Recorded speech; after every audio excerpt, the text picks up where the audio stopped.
ಖರ್ಚ್ಕೊಂಬೇಡಿ, ಅದು ಇದನ್ನ ಮಾಡಿ.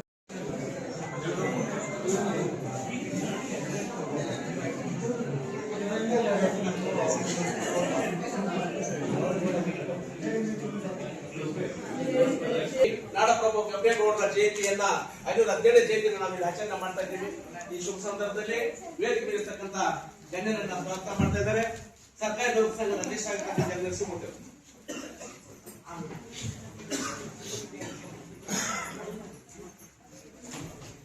ಬೆಂಗಳೂರಿನ ಸಂಸ್ಥಾಪಕರು, ನಾಡಪ್ರಭುಗಳು ಆಗಿರ್ತಕ್ಕಂಥ ಶ್ರೀ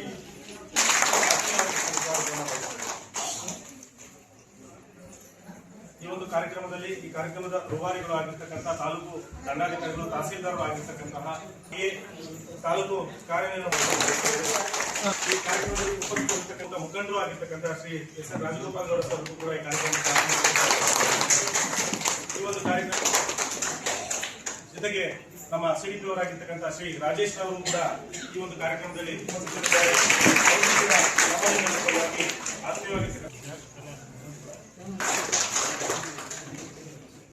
ಈ ಒಂದು ಸಂದರ್ಭದಲ್ಲಿ ಕೆಂಪೇಗೌಡರ ಬಗ್ಗೆ ನಾವು ನಮ್ಮ BO ಸರ್ ಅವರು, ನಾರಾಯಣಸ್ವಾಮಿ ಅವರು ಈಗಾಗಲೇ ಸಂಕ್ಷಿಪ್ತವಾಗಿ ವಿಚಾರವನ್ನು ತಮ್ಮೆಲ್ಲರ ಗಮನಕ್ಕೆ ತಂದಿದ್ದಾರೆ. ಕೆಂಪೇಗೌಡರು ದಿನಾಂಕ 27/6/1510 ಜನಿಸಿದಂಥ ವ್ಯಕ್ತಿ. ಅವರ ಒಂದು ಅವಧಿ 1569 ಅಂದರೆ 16ನೇ ಶತಮಾನದ ಒಂದು ಅವಧಿಯಲ್ಲಿ ಅವರ ಬದುಕಿ ಬೆಳೆದು ಸಮಾಜ ಸೇವೆ ಮಾಡಿ ಬೆಂಗಳೂರಿನ ಒಂದು ದೂರದೃಷ್ಟಿಯಿಂದ ಬೆಂಗಳೂರನ್ನ ಫೌಂಡೇಶನ್ ಹಾಕಿದಂಥ ಒಂದು ವ್ಯಕ್ತಿ, ಮಹಾಪುರುಷರು. ಇವರು ವಿಜಯನಗರ ಸಾಮ್ರಾಜ್ಯದಲ್ಲಿ ಯಲಹಂಕ ನಾಡಪ್ರಭುಗಳು ಈ ಒಂದು ಅವರ ಒಂದು ಅಧೀನದಲ್ಲಿ ಒಂದು ಪ್ರಭುಗಳಾಗಿ ಒಂದು ಸಂಸ್ಥಾನವನ್ನು ಆಳಿದಂಥ ಒಂದು ವ್ಯಕ್ತಿ. ಅದೇ ರೀತಿಯಾಗಿ 1537ರಲ್ಲಿ ಬೆಂಗಳೂರನ್ನು ಆಧುನಿಕವಾಗಿ ಅವರು ಯೋಚನೆ ಮಾಡಿ ದೂರದೃಷ್ಟಿಯಿಂದ ಯೋಚನೆ ಮಾಡಿದಂಥ ಒಂದು ವ್ಯಕ್ತಿ. ಬೆಂಗಳೂರಿಗೆ ಭದ್ರ ಬುನಾದಿಯನ್ನು ಹಾಕಂಥ ಒಂದು ವ್ಯಕ್ತಿ. ಅವರು ಆ ಒಂದು ಸಮಯದಲ್ಲಿ ಸಮಗ್ರ ಅಭಿವೃದ್ಧಿಗೆ, ಸಮಾಜದ ಸಮಗ್ರ ಅಭಿವೃದ್ಧಿಗೆ ಹಾಗೂ ನೀರಿನ ಒಂದು ವ್ಯವಸ್ಥೆ ಮಾಡಬೇಕು, ಅದಕ್ಕೆ ಕೆರೆ ಕಟ್ಟೆಗಳನ್ನು ನಿರ್ಮಿಸಿದಂಥ ಒಂದು ಮಹಾಪುರುಷರು. ಅದೇ ರೀತಿಯಾಗಿ ಬೆಂಗಳೂರಿನ 4 ಕಡೆಗಳಿಗೆ ಓಟಿನ ಒಂದು ವ್ಯಕ್ತಿ ಅಂತ ಹೇಳಿದ್ರೆ ತಪ್ಪಾಗ್ತದೆ. ಅದೇ ರೀತಿಯಾಗಿ ಅವರು ಒಂದು ಸಮುದಾಯಕ್ಕೆ ಸೇರಿದಂಥ ವ್ಯಕ್ತಿ ಅಲ್ಲ, ಸಮಗ್ರ ಒಂದು ಎಲ್ಲ ಜನಾಂಗದವರೆಗೂ ಸೇರಿದಂಥ ವ್ಯಕ್ತಿ ಅಂತಂದರೆ ಎಲ್ಲರ ಜೀವನವು ಒಂದು ಸುಗಮವಾಗಿ ಹೋಗಬೇಕು, ಅವರ ವ್ಯವಹಾರ ಸುಗಮವಾಗಿ ನಡೀಬೇಕು ಅಂತ ಮಾಡಿದಂಥ ಒಂದು ವ್ಯಕ್ತಿ. ಅದೇ ರೀತಿಯಾಗಿ ಹಲವಾರು ಪೇಟೆಗಳನ್ನು ಬೆಂಗಳೂರಿನಲ್ಲಿ ನಿರ್ಮಿಸಿದ ಜ್ಞಾಪಕ ಬರಲ್ಲ, ಅದಕ್ಕೋಸ್ಕರ ಬರ್ಕೊಂಡು ಬಂದಿದ್ದೆ. ಸುಮಾರು 4-5 ಹೆಸರು ನಾರಾಯಣಸ್ವಾಮಿ ಅವರು ಹೇಳಿದ್ರು. ಅದೇ ರೀತಿಯಾಗಿ ಆ ಪೇಟೆಗಳನ್ನೆಲ್ಲ ಹೇಳ್ತೀವಿ. ಚಿಕ್ಕಪೇಟೆ, ಬಳೆಪೇಟೆ, ಅಕ್ಕಿಪೇಟೆ, ನಗರಪೇಟೆ, ತರುಗುಪೇಟೆ, ಕಾಟನ್ ಪೇಟೆ, ತಿಗಳೂರುಪೇಟೆ, ಮಾಮೂಲ್ಪೇಟೆ, ಉಪ್ಪಾರಪೇಟೆ, ಮನವರ್ತಿಪೇಟೆ, ಕಬ್ಬನ್ಪೇಟೆ, ಅರಳಪೇಟೆ, ಪಟಮೂಲ್ಪೇಟೆ, ಗಾಣಿಗರಪೇಟೆ, ಗೊಲ್ಲರಪೇಟೆ, ದೊಡ್ಡಪೇಟೆ, ಬಲ್ಲಾಪುರಪೇಟೆ, ಹಲಗೂರುಪೇಟೆ, ಕುಂಬಾರಪೇಟೆ, ಕುರುಬರಪೇಟೆ, ರಾಗಿಪೇಟೆ, ಸುಣ್ಣಕಳ್ಳುಪೇಟೆ, ಮುತ್ಯಾಲಪೇಟೆ, ಅಕ್ಕಸಾಲಿಗರಪೇಟೆ, ಧೋಬಿಗರ ಘಾಟ್, ಇಂಥವುಗಳನ್ನೆಲ್ಲ ಒಂದು ಪೇಟೆಗಳನ್ನಾಗಿ ಆಯಾ ಸಮುದಾಯದ ಜನರ ಒಂದು ಬಾಳಿಗೆ ಯಾವ ರೀತಿ ಅವರು ಜೀವನವನ್ನು ಕಟ್ಕೋಬೇಕು, ವ್ಯವಹಾರವನ್ನು ಮಾಡಬೇಕು, ವ್ಯಾಪಾರವನ್ನು ಮಾಡಬೇಕು ಅನ್ನೋದರ ರೀತಿಯಲ್ಲಿ ಬೆಂಗಳೂರು ಮೇಡಮ್ ರೂಪಕಲಾ ಶೆಟ್ಟರ್ ಅವರ ಅಧ್ಯಕ್ಷತೆಯಲ್ಲಿ ಈ ಒಂದು ಕಾರ್ಯಕ್ರಮ ನಡೀತಾ ಇದೆ. ಅವರಿಗೆ ಒಕ್ಕಲಿಗರ ಸಂಘ ಮತ್ತು ಚಾರಿಟಬಲ್ ಟ್ರಸ್ಟ್ ವತಿಯಿಂದ ಅವರಿಗೆ ಈ ಸಂದರ್ಭದಲ್ಲಿ ಅನಂತ ಧನ್ಯವಾದಗಳನ್ನು ಹೇಳ್ತಾ ನನ್ನ ಮಾತನ್ನು ಮುಗಿಸ್ತಾ ಇದ್ದೀನಿ. ಜೈ ಹಿಂದ್, ಜೈ ಕರ್ನಾಟಕ.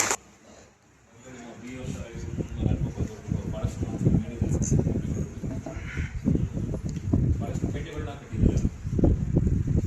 ಭಾಳಷ್ಟು ಪೇಟೆಗಳು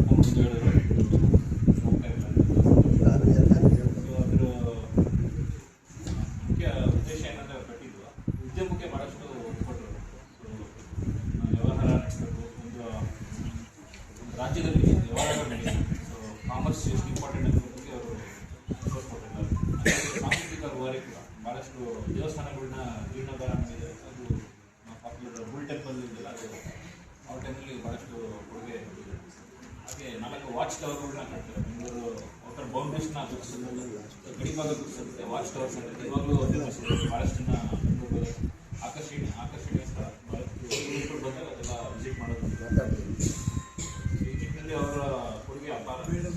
ಎಲ್ಲ ಭಾಳಷ್ಟು ಮಾಡಿಸಿದ್ದಾರೆ. ಅವ್ರಿಗೆ ಆ ಜಯಂತಿಯ ಶುಭಾಶಯಗಳನ್ನು ಮತ್ತೊಮ್ಮೆ ನಾವು ನಾಡಪ್ರಭು ಕೆಂಪೇಗೌಡರ ಜಯಂತಿಯನ್ನು ಆಚರಿಸ್ತಾ ಇದ್ದೀವಿ. ಇವತ್ತು ಭಾಳ ವಿಶೇಷವಾಗಿ ಅಂದರೆ ಸರಳವಾಗಿ ಆಚರಿಸ್ತಾ ಇದ್ದೀವಿ. ಭಾಳ ಸರಳವಾಗಿ ಆಚರಿಸ್ತಾ ಇದ್ದೀವಿ. ಮೊದಲೆಲ್ಲ ಪಲ್ಲಕ್ಕಿ ಬರಬೇಕು ಅಂತ ಇದ್ವಿ. ಪಲ್ಲಕ್ಕಿ ಅಲ್ಲಿಂದ ಬರಬೇಕು, ಪಂಚಾಯತಿಯಿಂದ ಬರಬೇಕು ಅಂತ. ಬಟ್ ಯಾವಾಗಲೂ ಒಂದು ಕಾರ್ಯಕ್ರಮನ ಅರ್ಥಪೂರ್ಣವಾಗಿ ನಾವು ಹೇಗೆ ಮಾಡ್ತೀವಿ ಅನ್ನೋದಕ್ಕಿಂತ ಸರಳವಾಗಿ ಮಾಡ್ತೀವ, ವೈಭವವಾಗಿ ಮಾಡ್ತೀವ ಅನ್ನೋದಕ್ಕಿಂತ ಅರ್ಥಪೂರ್ಣವಾಗಿರೋ ಕಾರ್ಯಕ್ರಮ ಮಾಡೋದೇ ತುಂಬ ಉತ್ತಮ ಅಂತ ಹೇಳ್ತಾ ಅವರು ಯಾವ ದಾರಿಯಲ್ಲಿ ನಡೆದು ಹೋಗಿದ್ದಾರೆ ಅಂತಂದರೆ, ಒಂದು ನಾಡಪ್ರಭು ಅಂತ ನಾವು ಹೇಳಬೇಕು ಅನ್ನೋದಕ್ಕೆ ಯಾಕೆ ಅನ್ನಿಸ್ಬೇಕು ಅಂತಂದರೆ, ವಿಜಯನಗರ ಸಾಮ್ರಾಜ್ಯ ಹೇಗಿತ್ತು ಅಂತ ಗೊತ್ತಿಲ್ಲ. ಆದರೆ ಯಲಹಂಕ ಜಾಗದಲ್ಲಿ ಅವರ ಕೊಡುಗೆ ಏನು, ಬೆಂಗಳೂರಲ್ಲಿ ಅವ್ರ ಕೊಡುಗೆ ಏನು, ಬೆಂಗಳೂರು ಸುತ್ತು 100 ಕಿಲೋಮೀಟ್ರು ಅವ್ರ ಕೊಡುಗೆ ಏನು ಅಂತ ನೋಡಿದಾಗ ಒಂದು ನೀರಿಲ್ಲದೆ ಇರುವಂಥ ಪ್ರದೇಶ. 50 ವರ್ಷದ ಹಿಂದೆ ಹೋದರೆ, 100 ವರ್ಷದ ಹಿಂದೆ ಹೋದರೆ ಬೆಂಗಳೂರಾಗಲಿ ಯಲಹಂಕ ಆಗಲಿ ಯಾವುದೇ ಸುತ್ತಮುತ್ತ ಪ್ರದೇಶದಲ್ಲಿ ನೀರೇ ಇಲ್ಲ, ನದಿ ಮೂಲ ಇಲ್ಲ. ನೀರಿದೆ, ನದಿ ಮೂಲ ಇಲ್ಲದೆ ಇರುವಂಥ ಜಾಗ. ಯಾಕೆಂದರೆ ಕೋಲಾರ ಜಿಲ್ಲೆಯವ್ರು ನಾವು ಅರ್ಥ ಮಾಡ್ತೀವಿ, ನಮ್ಮಲ್ಲೂ ನದಿ ಮೂಲ ಇಲ್ಲ. ಆದರೆ ಬೆಂಗಳೂರು ಯಾವ ಮಟ್ಟಕ್ಕೆ ಬೆಳೆದಿದೆ ಅಂತ ನೋಡಿದಾಗ ಅವರು ಕೆಲವೊಂದು ಗಡಿಗಳನ್ನ ಗುರುತಿಸಿದ್ದಾರೆ ಅಂತ ಹೇಳ್ತಾ ಇದ್ದಾರೆ. ಅಭಿವೃದ್ಧಿ ಆಗಲಿಕ್ಕೆ, ವ್ಯಾಪಾರ ವಹಿವಾಟು ಅಭಿವೃದ್ಧಿ ಆಗಲಿಕ್ಕೆ ಮಾರ್ಕೆಟ್ ಥರ ಯಾವುದು ಬಳೆಪೇಟೆ ಇದೆ, ಚಿಕ್ಕಪೇಟೆ ಇದೆ ಅಂತ ಎಲ್ಲ ಪೇಟೆಗಳ ಬಗ್ಗೆ ತುಂಬ ವಿಶ್ಲೇಷಣೆ ಕೊಡ್ತಾರೆ.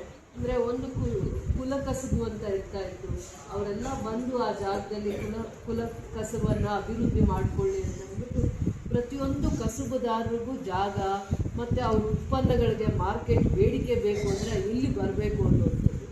ಏನು ಅದರಲ್ಲಿ ದೂರದೃಷ್ಟಿ ಕಾಣುತ್ತೆ ಅಂದರೆ, ಅವರು 4-5 ವಿಚಾರಗಳನ್ನು ಗಮನ ಹರಿಸಿದ್ದಾರೆ. ಕೆಲವೊಂದು ಜಾಗದಲ್ಲಿ ವಹಿವಾಟು ಮಾಡಬೇಕು ಅಂತ ವ್ಯಾಪಾರ ವಹಿವಾಟು ಮಂಟಪವನ್ನು ಕಟ್ಟಿದ್ದಾರೆ. ಅಂದರೆ ಇವತ್ತು ದೇಗುಲ ಏನಾದರೂ ಇದ್ದರೆ ಅದು ಬೆಂಗಳೂರಲ್ಲಿದೆ. ಇಡೀ ದೇಶದ ಜನನ ಆಕರ್ಷಿಸುತ್ತೆ, ಇಡೀ ದೇಶದ ಜನನ ಆಕರ್ಷಿಸುತ್ತೆ. ಯಾಕೆ ಅಂದರೆ ಉತ್ತಮವಾಗಿರುವಂಥ ಯಾವುದೋ ಒಂದು ಉದ್ಯೋಗ, ಓದ್ಕೊಂಡಿರುವಂಥವ್ರಿಗೆ ಟ್ಯಾಲೆಂಟ್ ಎಲ್ಲಿದೆ ಅಂತಂದರೆ ಅವ್ರು ಹೋಗಿ ಎಲ್ಲಿ ಕೆಲಸ ಮಾಡ್ತಾರೆ ಅಂತಂದರೆ ಬೆಂಗಳೂರಲ್ಲಿ. ಓದಿರೋರು ಸರ್ಕಾರಿ ಕೆಲಸ ಮಾಡ್ತಾರೆ, ಸರ್ಕಾರಿ ಕೆಲಸ ಆಸೆ ಪಟ್ಟು ನಾನು ಇದೇ ಕೆಲಸ ಮಾಡಬೇಕು ಅಂತ ಎಕ್ಸಾಮು ಎಲ್ಲ ಬರೆದು ತಪಸ್ ಮಾಡಿ ಏನು ಮಾಡ್ತಾರೆ, ಸರ್ಕಾರಿ ಕೆಲಸಕ್ಕೆ ಹೋಗ್ತಾರೆ.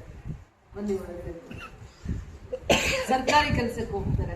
ಇಲ್ಲ ನಾನು ಬೇರೆ ಥರನೂ ನಾನು ಸಾಧನೆ ಮಾಡ್ತೀನಿ ಅನ್ನೋರು ಹುಡುಕ್ತಾರೆ ಎಲ್ಲಿ ಕೆಲಸ ಮಾಡಬೇಕು ಅಂತ. ಇಡೀ ದೇಶದಲ್ಲಿ ಯಾರ್ಯಾರು ವಿದ್ಯಾವಂತರಿದ್ದಾರೆ ಅದರಲ್ಲೂ ಒಳ್ಳೆ ಜಾಗದಲ್ಲಿ ಎಲ್ಲಾದರೂ ಕೆಲಸ ಸಿಗಬೇಕಂದ್ರೆ ಬೆಂಗಳೂರನ್ನ ಆರಿಸಿ ಬರ್ತಾರೆ. ಅಂಥ ಒಂದು ಮಂಟಪಗಳನ್ನು ಏನಾದರೂ ಕಟ್ಟಲಿಕ್ಕೆ ಆಶ್ರಯದಾತರಾಗಿದ್ದಾರೆ ಅಂತಂದರೆ ಅವರು ಕೆಂಪೇಗೌಡರು ಅಂತ ಹೇಳಬೇಕು ಅಂತ ನಾನಿವತ್ತು ಹೇಳ್ತಾ ಇದ್ದೀನಿ.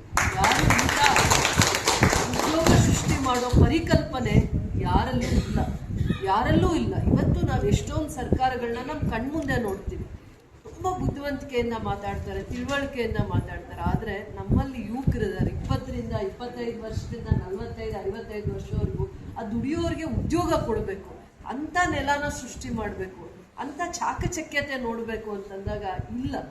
ಅದೆಲ್ಲ ಅವತ್ತು ಅವರು ನಡೆದು ಬಂದ ದಾರಿ, ಅವತ್ತು ಅವರು ಬುನಾದಿ ಹಾಕಿರೋದು, ಪಾಯ ಹಾಕಿರೋದು, ಕೆರೆಕಟ್ಟೆಗಳನ್ನ ಅಭಿವೃದ್ಧಿ ಮಾಡಿದ್ರು ಅಂತ ಹೇಳಿದ್ರು. ಕೆರೆಕಟ್ಟೆಗಳು ಅವ್ರ ಕಾಲದಲ್ಲಿತ್ತು, ಇವತ್ತು ಅವ್ರ ಕಾಲ ಆದಮೇಲೆ ಅಲ್ಲಿ ಕೆರೆಕಟ್ಟೆಗಳಿಲ್ಲ. ಆದರೆ ಅದ್ರ ಮಹತ್ವನ ಮರೆಯೋಕ್ಕಾಗಲ್ಲ. ಕೆರೆಕಟ್ಟೆಗಳನ್ನ ಬೆಳೆಸಿದ್ರು, ಅಭಿವೃದ್ಧಿ ಮಾಡಿದ್ರು, ಆ ಮಹತ್ವನ ನಾವು ಮರೆಯೋಕ್ಕಾಗಲ್ಲ. ಇವತ್ತು ಬೆಂಗಳೂರು ಬೆಳೀತಾ ಕೆರೆನೂ ಕಾಣಲ್ಲ, ಪಾರ್ಕು ಕಾಣಲ್ಲ, ಆ ಮಟ್ಟಕ್ಕೆ ಬೆಳೆದೋಗಿದೆ. ಅಂದರೆ ಎಷ್ಟೋ ಲಕ್ಷ ಜನ ಇರೋವಂಥ ಜಾಗ ಇವತ್ತು 1 ಕೋಟಿ ಜನಸಂಖ್ಯೆ ಮೇಲೆ ಅಲ್ಲೇ ಬೆಂಗಳೂರಲ್ಲೇ ಇರಬೇಕು ಅಂತ ಹೋಗ್ತಾರೆ. ಎಲ್ಲರೂ ಅಲ್ಲೇ ಹೋಗಿ ಇರಬೇಕು, ಏನೋ ಒಂದು ಕೆಲಸ ಸಿಗುತ್ತೆ, ಮನೇಲಿ ಇಬ್ಬರಿಗೂ ಕೆಲಸ ಸಿಗುತ್ತೆ ಅನ್ನೋ ಮನಸ್ಸೇ ಬಂದ್ಬಿಟ್ಟಿದೆ. ಮನಸ್ಸಿಗೆ ಬರುತ್ತೆ, ಬೇರೆ ಎಲ್ಲೂ ಹೋಗಲ್ಲ. ಬಾಂಬೆಗೆ ಹೋಗ್ತೀನಿ, ಡೆಲ್ಲಿಗೆ ಹೋಗ್ತೀನಿ ಅನ್ನಲ್ಲ, ಆದರೆ ಬೆಂಗಳೂರಿಗೆ ಹೋಗ್ತೀವಿ ಅಂತ ಹೇಳ್ತಾರೆ. ಹೋಗಿ ಆದರೂ ಬರ್ತೀವಿ, ಹೋಗಿ ದುಡ್ಕೊಂಡಾದ್ರೂ ಬರ್ತೀವಿ ಅನ್ನೋರು ಜಾಸ್ತಿ. ನಮಗೆ ಜೀವನ ಯಾವುದು ಸುಗಮವಾಗಿರೋ ಜೀವನ ಯಾರಿಗೂ ಇರಲ್ಲ ಅನ್ನೋವಂಥದ್ದನ್ನು ನಾವು ತಿಳ್ಕೊಬೇಕು. ಇವತ್ತು ಅವ್ರ ಚರಿತ್ರೆಯಲ್ಲಿ ಉಳಿದೋಗುವಂಥ ಈ ರೀತಿ ಪುಸ್ತಕನೇ ಆಗುವಂಥ ಒಂದು ದೊಡ್ಡ ಮಟ್ಟಕ್ಕೆ ಹೇಗೆ ಬೆಳೆದಿದ್ದಾರೆ ಅಂತಂದರೆ ಅವ್ರ ಇಡೀ ಜೀವನನ ನಾಡನ್ನು ಕಟ್ಟಲಿಕ್ಕೆ, ಅಣೆಕಟ್ಟನ್ನು ಕಟ್ಟಲಿಕ್ಕೆ, ಅಂದರೆ ಕೆರೆ ಕಟ್ಟೆಗಳನ್ನು ಕಟ್ಟಲಿಕ್ಕೆ ಅವ್ರ ಜೀವನನ ಧಾರೆ ಎರೆದಿದ್ದಾರೆ. ಮತ್ತು ಇವತ್ತು ಸಮೃದ್ಧಿ ಹೇಗಾಗುತ್ತೆ ಅಂತಂದರೆ ಮನುಷ್ಯನಲ್ಲಿ ಏನು ಮನುಷ್ಯನಿಗೆ ಕೆಲವೊಂದು ಶಕ್ತಿ ಇರುತ್ತೆ, ಕೆಲವೊಂದು ಬುದ್ಧಿಶಕ್ತಿಯಿಂದ ಮನುಷ್ಯ ಕೆಲವೊಂದು ಸಾಧನೆನ ಮಾಡಲಿಕ್ಕೆ ಅವಕಾಶ ಇರುತ್ತೆ. ಅದನ್ನು ಉಪಯೋಗ ಹೇಗೆ ಮಾಡಬೇಕು ಅನ್ನೋದನ್ನು ತಿಳ್ಕೊಳ್ಳೋವಂಥ ಶಕ್ತಿ ಅವರಲ್ಲಿ ಇತ್ತು. ಆ ಥರ ಅದಕ್ಕೆ ಬೆಂಗಳೂರನ್ನೇ ಅಲ್ಲ, ಇಡೀ ಕರ್ನಾಟಕ ರಾಜ್ಯಕ್ಕೆ ಅನ್ನದಾತರಾಗಿದ್ದಾರೆ. ಇವತ್ತು ಅನ್ನದಾತರು ಹೇಗೆ ರೈತರನ್ನ ನಾವು ಅನ್ನದಾತರು ಅಂತೀವಿ, ಯಾರು ವಿದ್ಯಾವಂತರು ಇರ್ತಾರೆ ಅವರಿಗೆ ಒಂದು ಉದ್ಯೋಗ ಸೃಷ್ಟಿ ಮಾಡಬೇಕು ಅಂದರೆ ನೀವು ಡೆಲ್ಲಿಗೆ ಹೋಗಿ IT-BT ಕಂಪ್ನೀಸ್ ಇಲ್ಲ, ಒಳ್ಳೆ ಕಂಪ್ನಿಗಳೆಲ್ಲೂ ಸಿಗಲ್ಲ. ಬೆಂಗಳೂರಲ್ಲಿ ಹೋಗಿ ಎಂಥವರು ಕೂಡ ಓದಿರೋರು ಓದಿಲ್ಲದೆ ಇರೋರು ದುಡಿತೀನಿ, ನಾನು ನನ್ನ ಜೀವನ ಕಟ್ಕೋತೀನಿ ಅನ್ನೋವಂಥ ಪ್ರತಿಯೊಬ್ಬರಿಗೂ ಕೂಡ ದುಡ್ಕೊಂಡು ತಿನ್ನೋವಂಥವ್ರಿಗೆ ಉದ್ಯೋಗ ಇದೆ ಒಂದಲ್ಲ ಒಂದು ರೀತಿ. ಆ ರೀತಿಯ ಒಂದು ನಿರ್ಮಾಣ ಮಾಡುವಂಥ ಶಕ್ತಿ ಇದೆ ಅವರಿಗೆ, ಶಕ್ತಿ ಇತ್ತು ಮತ್ತು ದೂರದೃಷ್ಟಿ ಇತ್ತು, ಕಾಳಜಿ ಕೂಡ ಇತ್ತು. ಪ್ರತಿಯೊಬ್ಬರು ಬದುಕಬೇಕು ಅನ್ನುವಂಥ ಸಮಾನತೆಯ ಆಲೋಚನೆಗಳಿತ್ತು. ಅಣ್ಣ ಒಂದು 27 ಅಣ್ಣ 21 ಹೇಳಿದೆ ಎಲ್ಲ ಪೇಟೆಗಳು ಹೇಳಿದ್ರು. ಅಂದರೆ ಮಳೆಗಾರಗೂ ಬಂಡವಾಳ ಹಾಕಬೇಕು ಅನ್ನೋನು ಬೆಂಗಳೂರು ಹುಡ್ಕೊಂಡು ಬರ್ತಾನೆ, ಯಾವುದು ಸೇಫೆಸ್ಟ್ ಅಂತ. ಬೇರೆ ಜಾಗಕ್ಕೂ ಹೋಗ್ಬೋದು ಇಡೀ ದೇಶದಲ್ಲಿ, ಆದರೆ ಬೆಂಗಳೂರನ್ನ ಆರಿಸ್ಕೊತಾರೆ. ತುಂಬ ಜನ ಬೆಂಗಳೂರನ್ನ ಆರಿಸ್ಕೊತಾರೆ. ಅಂದರೆ ನಮಗಿರುವಂಥ ಸಂಸ್ಕಾರ, ನಮ್ಮ ನಡವಳಿಕೆ, ಜನ ಬೇರೆ ಹೊರ ರಾಜ್ಯದ ಜನ, ಹೊರ ದೇಶದ ಜನ ನಮ್ಮನ್ನು ನಂಬಿ ಆರಿಸಿ ಬರುವಂಥ ವಾತಾವರಣ, ಸಂಸ್ಕಾರನ ನಮಗೆ ಕೊಟ್ಟಿದೆ ಅಂತಂದರೆ ನಾವು ಯಾವತ್ತೂ ಇಲ್ಲ ಅಂತ ಹೇಳೋಕ್ಕಾಗಲ್ಲ. ಆ ಸಂಸ್ಕಾರದಲ್ಲಿ ಓದು ಒಂದೇ ಸಂಸ್ಕಾರ ಅಲ್ಲ, ಕೆಲವೊಂದು ಸಂಸ್ಕಾರ ನಮ್ಮ ರಾಜ್ಯ ವಿಶೇಷವಾಗಿ ಆಧ್ಯಾತ್ಮಿಕ ಮತ್ತು ಸಾಂಸ್ಕೃತಿಕ ನೆಲೆ. ಆಧ್ಯಾತ್ಮಿಕದಲ್ಲಿ ಶರಣರು ಹೇಗಿದ್ದಾರೆ, ಬುದ್ಧ ಬಸವ ರೀತಿ ಶರಣರ, ಮತ್ತು ಸಂಸ್ಕಾರ ವಿಚಾರ ಬಂದಾಗ, ಸಂಸ್ಕಾರ ವಿಚಾರ ಅಂತ ಬಂದಾಗ ಹಿರಿಯರು ನಮಗಿಂಥವೆಲ್ಲ ಕೊಡುಗೆಗಳನ್ನು ಕೊಟ್ಟು ಹೋಗ್ತಾರೆ. 100 ರೂಪಾಯಿ ನಾವು ಇಂಥ ಜಾಗಕ್ಕೆ ಹಾಕ್ಬೇಕಂದ್ರೆ 100 ಸತಿ ಯೋಚನೆ ಮಾಡ್ತೀವಿ, ಹೌದಾ ಇಲ್ಲ? 100 ರೂಪಾಯಿ ಹಾಕ್ಬೇಕು. 10 ಲಕ್ಷ ಒಂದು ಜಾಗಕ್ಕೆ ಹಾಕ್ಬೇಕಂದ್ರೆ ತಂದೆ ಕೇಳ್ತೀವಿ, ಸರಿನಾ ತಪ್ಪ ಅಂತ ಕೇಳ್ತೀವಿ, ಹೌದಾ ಇಲ್ಲ? ಕೇಳ್ತೀವಲ್ಲ.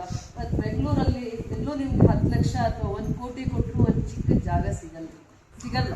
ನಾಳೆ KGF ಕೂಡ ಒಂದು ಕಾಲಕ್ಕೆ ನಿಮ್ಮ 1 ಎಕರೆ ಜಾಗ 10 ಲಕ್ಷದ್ದು 2 ಲಕ್ಷದ್ದು ಕೋಟಿಗಳಾಗುತ್ತೆ. ಆ ಮಟ್ಟಕ್ಕೆ ನಾವು ನಗರನ ಅಭಿವೃದ್ಧಿ ಮಾಡ್ತಾ ಇದ್ದೀವಿ.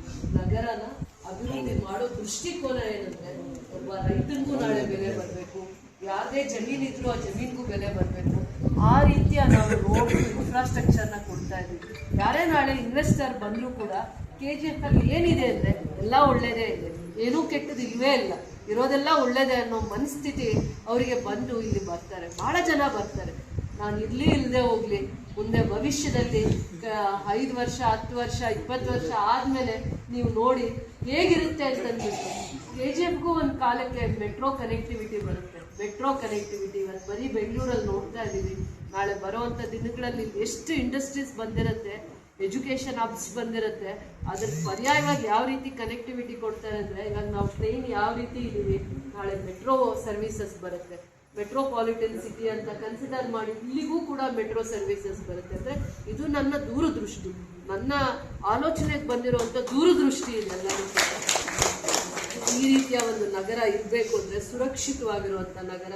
ಯಾರು ಬಂದರೂ ಕೂಡ ಒಂದು ತಾಯಿ ಮನಸ್ಸಿಂದ ಆಶ್ರಯ ಕೊಟ್ಟು ಎಲ್ಲರೂ ಕೂಡ ಒಳ್ಳೆಯ ದೃಷ್ಟಿಯಿಂದ ಬದುಕುವಂಥ ಜೀವನ ಕಟ್ಕೊಳ್ಳುವಂಥ ನಗರನ ನಾವು ಸೃಷ್ಟಿ ಮಾಡಬೇಕು ಅನ್ನುವಂಥ ಸಂಕಲ್ಪ ಬರಬೇಕಂದ್ರೆ ಅವ್ರ ಚರಿತ್ರೆ ನಮ್ಮ ಮೆಲುಕು ಆಗಬೇಕು, ಅವ್ರ ಚರಿತ್ರೆ ನಮಗೆ ಮಾರ್ಗದರ್ಶನ ಆಗಬೇಕು ಅಂತ ಹೇಳ್ತೀನಿ. ಅಣ್ಣ ಇವತ್ತು ಭಾಳ ಸೌಮ್ಯವಾಗಿ ಕೂತಿದ್ದಾರೆ. ಇಷ್ಟು ಹಂತದಲ್ಲಿದೆ. ಅದನ್ನು ನಮ್ಮ ಸಮುದಾಯಕ್ಕೆ ಸುಮಾರು ಒಂದು 2 ಎಕರೆ 1 ಎಕರೆ ತಹಸೀಲ್ದಾರ್ ಅವರ ಒಂದು ಆದೇಶದ ಮೇರೆಗೆ, ಮೇಡಮ್ ಅವರ ಆದೇಶದ ಮೇರೆಗೆ ಅದೆಲ್ಲ ನಡೀತಾ ಇದೆ. ಅತಿ ಶೀಘ್ರದಲ್ಲೇ ಹತ್ತಿರದಲ್ಲೇ ನಮಗೆ ಜಮೀನನ್ನು ಹಸ್ತಾಂತರ ಮಾಡ್ತಾರೆ, ಗ್ರಾಂಟ್ ಮಾಡಿ ಅಂತ ಈ ಸಂದರ್ಭದಲ್ಲಿ ಹೇಳಕ್ಕೆ ಇಷ್ಟಪಡ್ತೇನೆ. ಅದೇ ರೀತಿಯಾಗಿ ನಾವು ನಾಡಪ್ರಭು ಕೆಂಪೇಗೌಡರ ಒಂದು ಭವನವನ್ನು ಸಹ ನಿರ್ಮಾಣ ಮಾಡ್ತಾ ಇದ್ದೀವಿ. ಅದಕ್ಕೂ ಸಹ ಒಂದು ಅನುದಾನವನ್ನು ಕೊಡಬೇಕು ಅಂತೇಳಿ ಮೇಡಮ್ ಅವರಲ್ಲಿ ಮನವಿ ಮಾಡ್ತಾ ಇದ್ದೀವಿ. ಅಂದರೆ ಪ್ರಸ್ತಾಪನ ಮೇಡಮ್ ಅವ್ರ ಗಮನಕ್ಕೆ ತಂದಿದ್ದೀವಿ. ಅದ್ರ ಬಗ್ಗೆ ಅದು ಸಹ ಮಾಡುತ್ತೆ. ಆಮೇಲೆ ಮತ್ತೆ ಇನ್ನೊಂದು ಏನು ಅಂತಂದರೆ, KGF ನಗರದಲ್ಲಿ ಎಲ್ಲಾದರೂ ಒಂದು ಕಡೆ ನಾಡಪ್ರಭು ಕೆಂಪೇಗೌಡರ ಒಂದು ಪುತ್ಥಳಿಯನ್ನು ಸ್ಥಾಪನೆ ಮಾಡಬೇಕು ಖಂಡಿತ ಅಂತ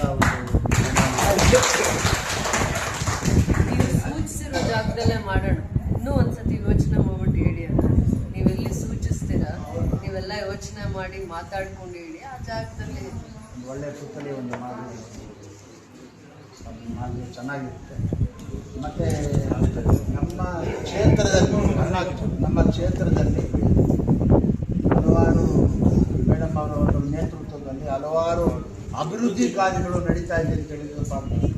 ಮೇಡಮ್ ಅವರು ಹೇಳ್ತಾ ಇದ್ರು ನಮ್ಮ ಇಂಡಸ್ಟ್ರಿಯಲ್ ಹಬ್ ಆಗುತ್ತೆ, ಅದಕ್ಕೆ ಇಂಡಸ್ಟ್ರಿಯಲ್ಲು ಸ್ಥಾಪನೆ ಮಾಡಬೇಕಾದ್ರೆ ಅವರಿಗೆ ಮುಖ್ಯವಾಗಿ ನಾವು ಒದಗಿಸಬೇಕಾಗಿದ್ದು ಮುಖ್ಯವಾಗಿ ಮೂಲಭೂತ ಸೌಕರ್ಯಗಳನ್ನು ನಾವು ಕೊಡಬೇಕಾಗುತ್ತೆ. ಆವಾಗಲೇ ಕೋಟ್ಯಾಂತರ ರೂಪಾಯಿಯಲ್ಲಿ ಇನ್ವೆಸ್ಟ್ಮೆಂಟ್ ಮಾಡಬೇಕಾದ್ರೆ ಅದಕ್ಕೆ ಪೂರಕವಾಗಿ ರಸ್ತೆಗಳನ್ನು ನಾವು ಗಮನಿಸ್ಬೋದು. ಇವಾಗ ಆ ಒಂದು ಸ್ಥಳಕ್ಕೆ ಏನು ಇಂಡಸ್ಟ್ರಿಯಲ್ ಹಬ್ ಎಲ್ಲಿ ಮಾಡ್ತಾ ಇದ್ದಾರೆ ಆ ಸ್ಥಳಕ್ಕೆ ಹೋಗಬೇಕಾದ್ರೆ ಆ ರಸ್ತೆಗಳು ಮುಖ್ಯವಾಗಿ ಬಂಡವಾಳ ಹೂಡಿಕೆದಾರರು ಏನು ನೋಡ್ತಾರೆ ಅಂದರೆ ಆ ರಸ್ತೆಗಳನ್ನು ಫಸ್ಟು ಅದೇ ಹೋಗೋದೇ ನೋಡೋದು. ಮುಖ್ಯವಾಗಿ ರಸ್ತೆಗಳು ತುಂಬ ನಾವು ಅಲ್ಲಿಂದ ನೋಡ್ಬೋದು, ಬೆಂಬಲದಿಂದ ನೋಡ್ಬೋದು. ತುಂಬ ಒಂದು 120 ಅಡಿ ಒಂದು ಡಬಲ್ ರೋಡ್ ಬಂದು ಸೇರ್ತಾ ಇದೆ. 5 ಲೈಟ್ಸು ತುಂಬ ಅಭಿವೃದ್ಧಿ ಆಗಿದೆ. ಅದು ಹೇಳ್ಬೇಕಂದ್ರೆ ತುಂಬ ಅಂಥದ್ದು. ಅದೇ ರೀತಿಯಾಗಿ ಸ್ಕೂಲ್ ಆಫ್ ಮೈನ್ಸ್ ಅಲ್ಲೂ ಸಹ ಸ್ಕೂಲ್ ಆಫ್ ಮೈನ್ಸ್ ನಮ್ಮ ರಾಬರ್ಸನ್ಪೇಟೆಯಿಂದ ಅಶೋಕನಗರ ಮುಖಾಂತರ ಹೋಗ್ತಕ್ಕಂಥ ಮತ್ತು ಕೃಷ್ಣಾಪುರ ಮತ್ತು ಇನ್ನು ಮುಂದುವರಿತಾನೆ ಇದೆ. ರಸ್ತೆ ಕಾಮಗಾರಿಗಳು ಮುಂದುವರಿತಾನೆ ಇದೆ. ಮುಖ್ಯವಾಗಿ ಮೇಡಮ್ ಅವರ ಒಂದು ನೇತೃತ್ವದಲ್ಲಿ ಅವರ ಒಂದು ಶಾಸಕ ಒಂದು ಇದರಲ್ಲಿ ಕ್ಷೇತ್ರ ಅಭಿವೃದ್ಧಿ ಆಗ್ತಾ ಇದೆ ಅಂತ ಹೇಳಿದ್ರೆ ತಪ್ಪಾಗಲಾರ. ಅಭಿವೃದ್ಧಿ ಆಗ್ತಾ ಇದೆ, ಇನ್ನೂ ಅಭಿವೃದ್ಧಿನೂ ಆಗುತ್ತೆ. ಮುಖ್ಯವಾಗಿ ಇಂಡಸ್ಟ್ರಿಯಲ್ ಬಂದ್ಬಿಟ್ಟಿದೆ ಅಂದರೆ ಇಲ್ಲಿ ಏನಾಗುತ್ತೆ, ಪಾಪ್ಯುಲೇಷನ್ ಗ್ರೋತಿಂಗ್ ಆಗುತ್ತೆ, ವ್ಯಾಪಾರ ಆಗುತ್ತೆ, ಹಲವಾರು ಜನಕ್ಕೆ ಬಂದಂಥವರಿಗೆ ವಸತಿ ಸೌಕರ್ಯಗಳು ಬೇಕಾಗುತ್ತೆ. ಅದಕ್ಕೂ ಸಹ ಮನೆಗಳು ಹುಡುಗಾಡ್ಕೊಂಡು ಬಂದು ಕೇಳ್ತಾ ಇದ್ದಾರೆ. ಮನೆಗಳು ಇಟ್ಕೊಂಡಿರುವಂಥ ಪುಣ್ಯಾತ್ಮರು ಅವ್ರಿಗೂ ರೆಂಟು ಜಾಸ್ತಿ ಸಿಗುತ್ತೆ. ಹಾಗಾಗಿ ಇನ್ನು ಮುಖ್ಯವಾಗಿ ಇಲ್ಲ ಈ ಒಂದು ಸ್ಟ್ರೀಟ್ ಲೈಟ್ಸ್ ಹಾಕಿದ್ದಾರೆ ನೋಡಿ, ತುಂಬ ಸುಂದರವಾಗಿದೆ ಸ್ಟ್ರೀಟ್ ಲೈಟ್ಸು.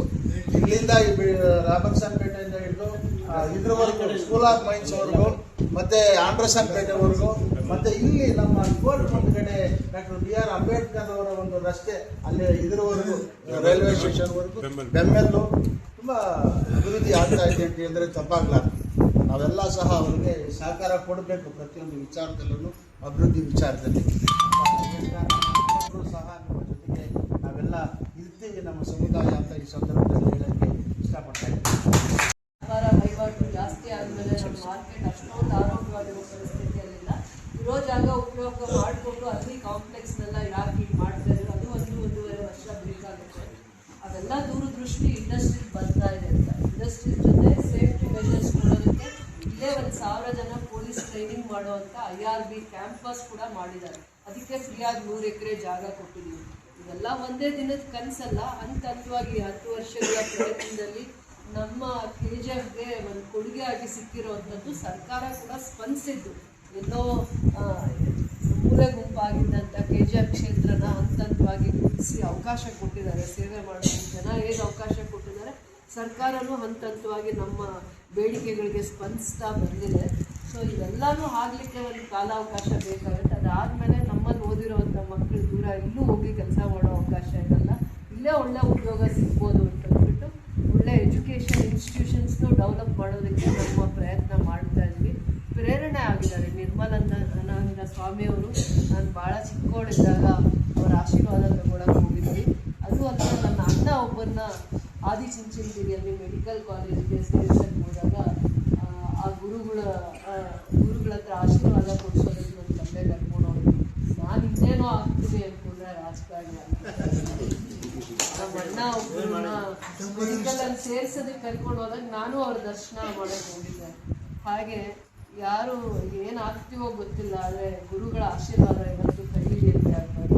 ಪ್ರೇರಣೆ ಆಗಿದೆ. ಈ ಪುಸ್ತಕನ ಪ್ರತಿದಿನ ಓದ್ತೀನಿ. ನನಗೆ ಯಾವತ್ತು ಏನಾದರೂ ಸಾಧಿಸಬೇಕು ಅನ್ನಿಸಿದಾಗ ಈ ಪುಸ್ತಕನ ನನ್ನ ಮಾರ್ಗದರ್ಶಕವಾಗಿ ಇನ್ನೂ ಏನೂ ಸಾಧನೆ ಮಾಡಿಲ್ಲ, ನನ್ನ ಮಾರ್ಗದರ್ಶಕರಾಗಿ ನಾನು ಕಾಪಾಡ್ತೀನಿ.